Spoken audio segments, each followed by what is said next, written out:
Hello everyone, this is Shishir Banik from Enhance English. Today we will discuss about IELTS reading এর short question answer. Short question answer অনেকটা কিন্তু এই sentence completion এর মতোই, just ওখানে fill in the blanks থাকে আর এখানে একটা total interrogative question থাকে বা interrogative sentence আমাদেরকে কোশ্চেনটা করা হচ্ছে।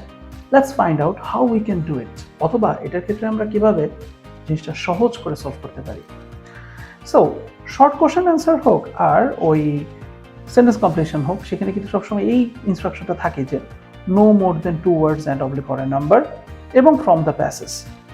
এবং এখান থেকে আমরা কিন্তু কয়েকটা ক্লু পাই। ফার্স্ট অফ অল, যেখানে আমার সর্বোচ্চ কয়টা ওয়ার্ড আমি ইউজ করতে পারবো, যেমন এই কোশ্চেনগুলোর ক্ষেত্রে আমি সর্বোচ্চ 2টা ওয়ার্ড ইউজ করতে পারবো। এখানে বলতেছে ফ্রম দ্য প্যাসেজ, তার মানে কি আমরা আমাদের আনসারগুলো শুধুমাত্র যে গিভেন টেক্সট বা প্যাসেজ থাকবে সেখান থেকে আমরা নিতে পারছি।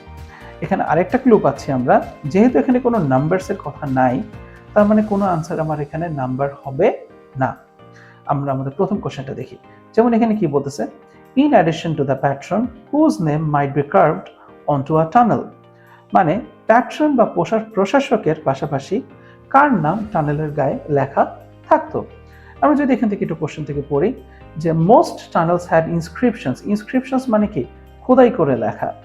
Showing the names of patrons who ordered construction, যারা কনস্ট্রাকশন কি করেছিল, অর্ডার দিয়েছিল। তার মানে আমরা বলতে পারি এখানে যে আমার প্যাটার্ন কিওয়ার্ডটা আছে সেটা হুবহু আমার কোশ্চেনের প্যাটার্ন ওয়ার্ড। এবং সেখান থেকে আমরা যদি দেখি, আমরা যদি প্রসেস করি আরো, ordered construction and sometimes the name of the architect. আমাদের এটা আনসার কিভাবে হচ্ছে একটু দেখি। এখানে যে সামটাইমস আছে এবং এখানে যে মাইট বি আছে, সেটা কি একটা আরেকটার প্যারাফ্রেজ। মাইট বি সাধারণত খুব লেস পসিবিলিটি বলতে বোঝানো হয়, আবার সামটাইমসও খুব লেস পসিবিলিটি বলতে বোঝানো হয়। সো সামটাইমস আর মাইট বি একটা আরেকটাকে কি করে, প্যারাফ্রেজ করে। অ্যান্ড যেহেতু প্যাট্রনের সাথে সাথে যারা কিনা কনস্ট্রাকশনটা অর্ডার করেছিল তার সাথে বলছে আর্কিটেক্টের নাম, সো আমাদের এখানকার অ্যান্সার হতে পারে দি আর্কিটেক্ট অথবা শুধু আর্কিটেক্ট। আচ্ছা, নেক্সট আমাদের কোশ্চেনটা আসছে, what part of Seleucia area was the Sevlik tunnel built to protect? যে সেলিউসিয়া এরিয়ার কোন পার্টটাকে বাঁচানোর জন্য আপনার কি হলো সেভলিক টানেল বানানো হয়েছিল। এখন সবসময় আমরা কিন্তু কিওয়ার্ড থেকে কিওয়ার্ড চিন্তা করতে চাই, কিন্তু এখানে যেমন আমরা যদি কিওয়ার্ডসগুলোকে দেখি, যেমন প্রোটেক্টের কথা বলতেছে, সেভলিক টানেল একটা সলিড কিওয়ার্ড, সেলিউসিয়া এরিয়া একটা মানে আপনার সলিড কিওয়ার্ড। তার মানে কি এই সেভলিক টানেল আর সেলিউসিয়া এরিয়া যেখানে থাকবে সেখানে আবার কোশ্চেন নাম্বার 2 এর অ্যান্সারটা থাকার কথা, কিন্তু কোশ্চেন নাম্বার 2টা বলতেছে কোনো একটা জিনিসকে প্রোটেক্ট করা হচ্ছে। মাই ডিয়ার স্টুডেন্টস, সবসময় যে আপনারা হুবহু সিনোনিম আর প্যারাফ্রেজ দিয়ে কারেক্ট অ্যান্সারটা বের করে নিয়ে আসতে পারবেন, ব্যাপারটা কিন্তু এরকম না। সামটাইমস আমাদের উল্টাভাবে চিন্তা করা উচিত, মানে অ্যান্টোনিম বা বিপরীত শব্দ দিয়ে। যেমন প্রোটেক্ট ওয়ার্ডের সিনোনিম যেমন হতে পারে সামথিং সেভ করা, সামথিং গার্ড দিয়ে রাখা, ঠিক তেমনি প্রোটেক্ট ওয়ার্ডের বিপরীত ওয়ার্ড কি হতে পারে, আনপ্রোটেক্ট, সামথিং কাউকে থ্রেট করা বা কোনো একটা জিনিসকে হুমকি স্বরূপ বা হুমকি দেওয়া।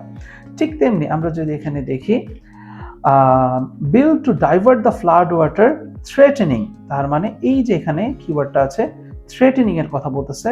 কাকে থ্রেট করতেছিল? The harbour of the ancient city.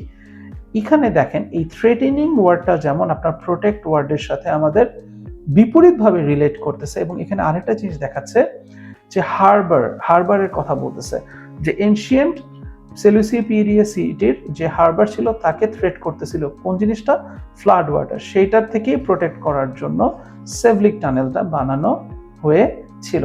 That's why আমাদের সেকেন্ড কোশ্চেনের অ্যান্সার হচ্ছে দি হারবার। ঠিক এইভাবে করে আমরা কি করতে পারি, আমরা যখন সলভ করতেছি পরীক্ষার সময়, তখন আমাদের প্যাসেজগুলোর ক্ষেত্রে কোন ওয়ার্ডটার সাথে কোন ওয়ার্ডটা কানেক্ট করতেছে, সেটা কি সবসময় শুধু সিনোনিম বা প্যারাফ্রেজ দিয়ে কানেক্ট হচ্ছে, নাকি সামটাইমস এটা অ্যান্টোনিম দিয়ে কানেক্ট হচ্ছে, এই জিনিসগুলো আমাদের খেয়াল রাখতে হবে। আর এই ধরনের স্ট্র্যাটেজিগুলো শেখার জন্য চোখ রাখুন এনএস ইংলিশ বাংলাদেশের পেজে। And see you soon for next video. Thank you.